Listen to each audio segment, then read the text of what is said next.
Soy Maximiliano Bravo, este es el video explicativo del mapa conceptual de ética profesional. Bueno, nosotros vimos distintos conceptos fundamentales y partimos señalando lo que era ética y lo que era moral. Básicamente también vimos la parte etimológica de estos dos conceptos que en el fondo pareciera que tuvieran el mismo significado etimológicamente, que es el modo de ser. Pero vimos que la ética es una disciplina teórica, ¿cierto? Y que es racional, orientadora y normativa. Es una ciencia de estudio en que ve el comportamiento de la conducta humana como correcto o incorrecto. También vimos la moral como una inevitabilidad moral del ser humano, una moral como estructura, ¿cierto? Los humanos somos constitutivamente morales, y la moral como contenido, los valores que son propios y diferentes en cada cultura. Ahora vimos también la ética aplicada, ¿cierto?, en la ética profesional o deontológica profesional, y también el concepto de bioética, el estudio sistemático de la conducta humana en el ámbito de las ciencias de la vida, de la atención de la salud, examinando esta conducta a la luz de los valores y de los principios morales. Vimos conceptos medulares de la ética como lo son el de agente moral y el de paciente moral. Ahora, respecto del agente moral, vimos 5 facultades que son necesarias para que se dé el agente moral, y que es el discernimiento, la voluntad, el libre albedrío, la conciencia moral y la responsabilidad.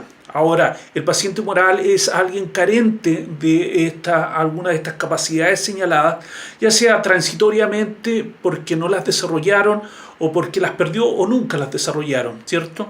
Y el paciente moral se transforma en una persona legalmente incompetente y no imputable.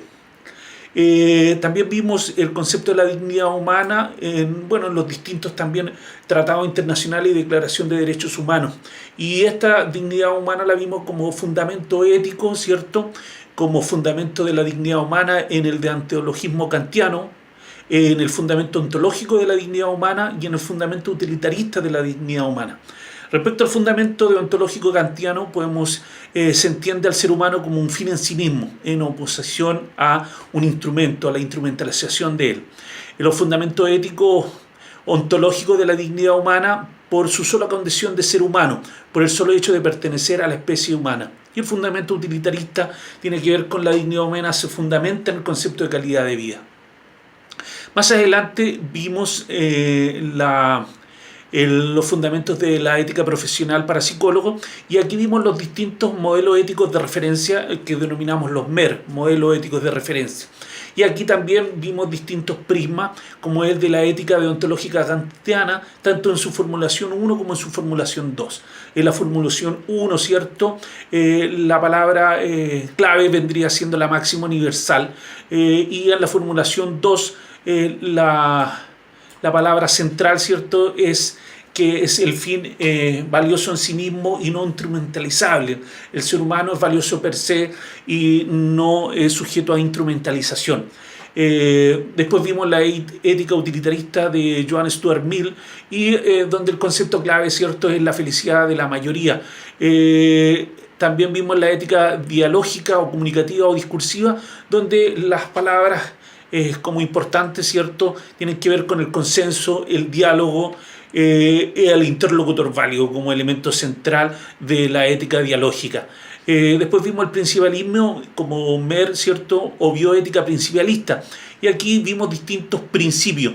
El principio de autonomía, ¿cierto?, con sus reglas prácticas del consentimiento informado, con sus 3 requisitos éticos, que es la información suficiente y comprensible, la voluntariedad y la capacidad y competencia. Y otra regla práctica es la confidencialidad, ¿cierto?, que es el respeto de la intimidad en sus 3 dimensiones: la intimidad observacional, la informacional y la decisional. Respecto del principio de beneficencia, que es la obligación de cuidar la vida y la salud del paciente, de maximizar los beneficios y minimizar los riesgos en todo momento. El principio de no maleficencia, que es no causar daño de ningún tipo, ni físico, ni psicológico, ni moral, ni espiritual u otro. El principio de justicia es de distribución equitativa de los recursos y beneficios de la salud, evitando la discriminación en el acceso a dichos recursos. Entonces, en el principialismo vimos, para resumir, los principios de autonomía, de beneficencia, principio de no maleficencia y el principio de justicia. También pasamos a las normas ético-legales que regulan el ejercicio de la profesión. Vimos la ley 20.584, que es la más conocida como la ley de derechos y deberes de los pacientes.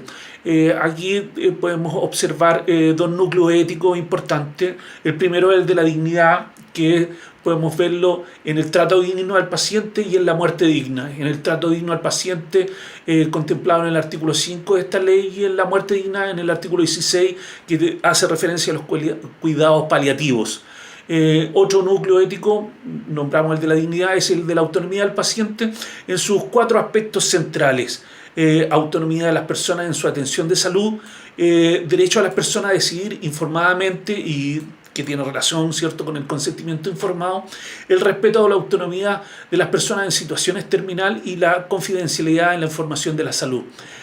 También vimos la ley 20.120, que tiene que ver relación con la investigación científica del ser humano, su genoma, y prohíbe la clonación humana. Parte importante dentro de estas normas de regulación tenemos el Código de Ética Profesional para el psicólogo en Chile, que es un instrumento facilitador de un buen ejercicio de resolución de dilemas éticos en el quehacer profesional. También los códigos de conducta de la American Psychological Association, APA, que se sustenta en determinados principios éticos como el de beneficencia y no maleficencia, fidelidad y responsabilidad, integridad, justicia, respeto por los derechos y la dignidad de las personas. Importante, la Declaración Universal de los Derechos Humanos. Hay 3 generaciones de derechos humanos: la primera de derechos civiles individuales, civiles y políticos, perdón; el segundo, la de índole social, económica y cultural, y aquí está el carácter inclusivo, donde se incorpora el derecho a la salud. La tercera dimensión de los derechos humanos tiene que ver con los derechos de los pueblos, que son colectivos, siendo la humanidad todo su titular. Las relaciones de la Declaración Universal de los Derechos Humanos tienen especial relación con la ética, en especial en la ética profesional sanitaria. Otorga centralidad a la persona y el respeto a su dignidad. La índole de la profesión ejercida con y para y sobre estas personas con distintos grados de vulnerabilidad. Exige el respeto y protección de la dignidad de las personas, de los derechos que les son inherentes. También al ser la salud física y psíquica un derecho humano inalienable, no es optativo o voluntario, sino un deber de carácter legal. Bueno, vimos el mapa conceptual. Soy Maximiliano Bravo, este es el ramo de ética profesional, y analizamos los elementos principales, los conceptos fundamentales, elementos racionales de juicio ético, y todos estos elementos básicos fundamentales son importantes para tenerlos como elementos de juicio ante un dilema ético que nos puede tocar en un futuro en nuestro desarrollo profesional. Bueno, me despido, hasta luego. Soy Maximiliano Bravo.